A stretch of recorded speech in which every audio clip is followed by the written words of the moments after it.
If you are on social media, chances are that you have received at least one post on how English is a funny language. It indeed is, but it ceases to be funny when incorrect words are used or when words are misinterpreted, especially in a professional environment. Hello, I am Varinder and welcome to another session of Tech Talks. If you still haven't, please do subscribe to the channel to receive timely notification on release of new videos. In the FM world, there are two words in the English language that many of us tend to use interchangeably, even though they mean two totally different things. And these words are redundancy and resiliency. And it is important for us to distinguish the two words. Let us look at the meaning of the words. Redundancy in its essence means more than necessary. And while in some cases it can mean useless or not required, like in a position becoming redundant, and a lot of it going around these days, for other cases, especially in our profession, it means spare or backup, and hence required. On the other hand, resilience means the ability of a system to respond, recover, or sustain itself in the event of faults or failure. To simplify it further, we can say resiliency is the ability to absorb disruptive conditions and not result in total failure. Specifically for the building design and operations, redundancy is the deliberate duplication of system components in order to provide backup, and resilience is the ability to continue providing service with nil to minimal disruptions to operations. Let us understand redundancy and also understand terms like n, n plus 1, 2n, etc. that we use to describe the redundancy available in a facility. To start with a simple example, consider a motorcycle. It needs and has two wheels but no spare. On the other hand, some scooters have a spare wheel, even though they need only two. Therefore, where the wheels are concerned, the scooter has a redundancy built in, whereas the motorcycle does not. Similarly, a car needs and has four wheels and one spare, and hence the car also has a redundancy built in.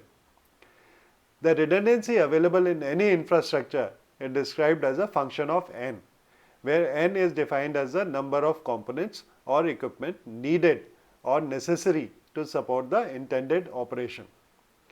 So in our example, n number for the motorcycle and the scooter is 2, since they require at least two wheels to operate, and the n number for the car is 4, since it requires at least 4 wheels to operate. When we describe the redundancy of these vehicles, the motorcycle has n redundancy, whereas the scooter and car have n plus 1 redundancy, which means that the motorcycle does not have any spare unit, whereas the scooter and the car have one spare unit each. Similarly, if you decide to carry another spare wheel in the car or scooter, you will have a n plus n or 2n redundancy for the scooter, since you have two wheels spare, and n plus 2 redundancy for the car. For achieving 2n redundancy for the car, you need to carry 4 spare wheels. A 2n redundancy describes a fully redundant system. But we need to note here that while we have a spare component, it does not mean uninterrupted journey. In case of a failure or a puncture, we will have a downtime while we replace the wheel. Also note that redundancy is available only for wheels and not for any other component. Now let us consider an example from the facilities world. If you have a total load of 800 kilowatt and install two generators with a rating of 500 kilowatt, you will have n redundancy, since that is the bare minimum number of generators you need to cater for full load. If you have 3 generators instead of 500 kilowatts each, you have a n plus 1 redundancy, and if you have 4 generators of 500 kilowatt, you will have 2n redundancy. Please keep in mind that while figuring out the n number, you have to consider the total load and not the current load. So in this example, if your current load is only 500 kilowatt, having 2 generators of 500 kilowatt does not make it a n plus 1 or a 2n configuration. Now, does the addition of generators automatically provide resilience? The answer is only to some extent. Resilience, as described earlier, is the ability to overcome or recover from faults, and hence it is more to do with the continuity of the operation. The way the generators are connected or configured for the operation will decide the level of resilience that is provided. And in a manner, we can have different levels of resilience. We can say that while redundancy is an absolute term, resilience is relative.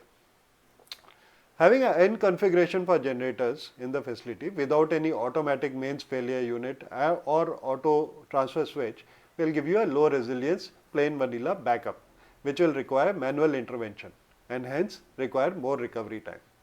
Now add the auto mains failure and the auto transfer switch and your recovery is much faster, since generators will automatically start and take over the load. But what if one generator fails to start? Then you have one generator short. That is where N+1 configuration helps, wherein with 3 generators, all generators will start together, and if one fails to start, you still have 2 to take over and maintain the full load. Otherwise, if all is well, one will automatically switch off. In a 2N configuration, you will have all 4 generators starting simultaneously, and even if 2 fail, you still have 2 more to run in full capacity, and so on. But wait, what about the distribution path? What if the cable has a problem? So we need to have redundant distribution paths as well to increase the resilience further. For example, you can have a ring main configuration allowing a bus coupler to permit one section of the switchboard to supply to the entire facility. So next time someone says that a system is resilient, take the discussion forward by asking how resilient the system is. Does it have only redundant components? Does it allow for concurrent maintenance, or is it a fault tolerant system? These are terms I will again talk about soon when I cover the tier rating system for data centers. A measure of resilience can be defined by the availability of the system, or what we also known as uptime. Each facility may have a different function and hence a different need for uptime. It is therefore obvious that we do not start targeting the highest resilience for each and every facility or start duplicating every piece of machinery in the facility. Instead, the amount of resilience one builds in should be in line with the need for continuous availability of the system. I hope it is clear now that redundancy should not be a goal in itself, but should only serve the objective of having a resilient system while minimizing the cost and complexity. I hope you have understood the difference between redundancy and resilience. That's it from me now. Till next time, this is Varinder signing off.